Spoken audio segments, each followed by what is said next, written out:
بسم اللہ الرحمن الرحیم۔ السلام علیکم۔ سلام کا جواب کمنٹ کرنا مت بھولیے۔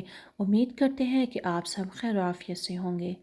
ہماری زندگی میں کئی ایسے موقع آتے ہیں جب اللہ ہمیں اپنی رحمتوں سے نوازنا چاہتے ہیں۔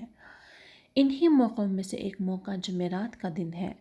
جمعرات کا دن اور جمعرات کے دن کے بعد جو شام آتی ہے، ان دونوں کی بہت زیادہ فضیلت ہے۔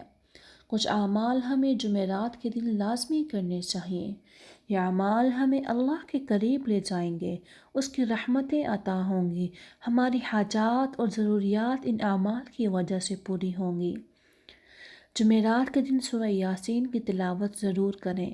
سورہ یاسین ویسے تو روز پڑھنی چاہیے مگر جمعرات کو ضرور پڑھیں۔ جمعرات کے دن سورہ یاسین پڑھنے والے کی مغفرت کی جاتی ہے۔ اگر جمعرات کے دن یا دو سورہ یاسین پڑھ سکتے ہیں تو ضرور پڑھیے۔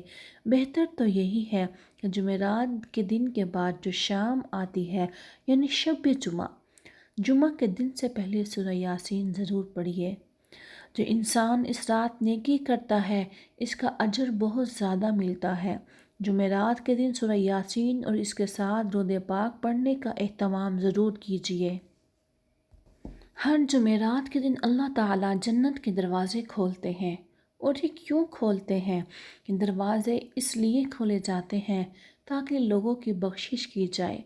یہ دن اللہ کے نزدیک بہت فضیلت والا ہے، ہر انسان کی بخشش کی جاتی ہے۔ اس لیے اللہ کو زیادہ یاد کریں، اللہ کا ذکر کریں، سبحان اللہ پڑھیں، اللہ اکبر پڑھیں، الحمدللہ پڑھیں۔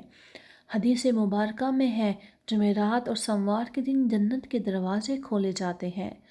ہر اس بندے کی بخشش کی جاتی ہے جس نے اللہ کے ساتھ شرک نہ کیا ہو، اور اس کی بخشش نہیں کی جاتی جو کسی مسلمان بھائی سے دشمنی رکھتا ہو، جب تک کہ یہ بندہ اپنی دشمنی ختم نہ کر دے۔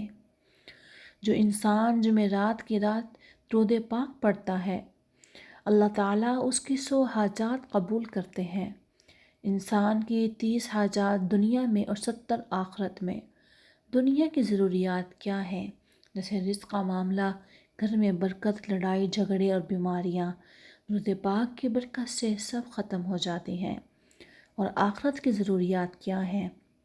کہ انسان کی بخشش ہو جائے اور اللہ راضی ہو جائے اور اللہ کی رحمتیں مل جائیں۔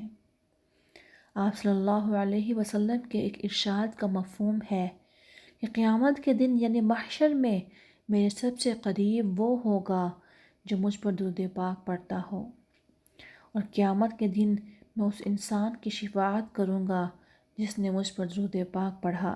آپ بھی ایک بار درود پاک پڑھ لیجئے۔ اللہم صلی علی محمد وعلی آل محمد کما صلیت علی ابراہیم وعلی آل ابراہیم انک حمید مجید۔ اللہم بارک علی محمد وعلی آل محمد کما بارکت علی ابراہیم وعلی آل ابراہیم انک حمید مجید۔ اگر آپ کو ہماری آج کی ویڈیو پسند آئی تو برائے مہربانی سبسکرائب کرنے کے ساتھ ساتھ بیل نوٹیفیکیشن کو آل پر کرنا مت بھولیے۔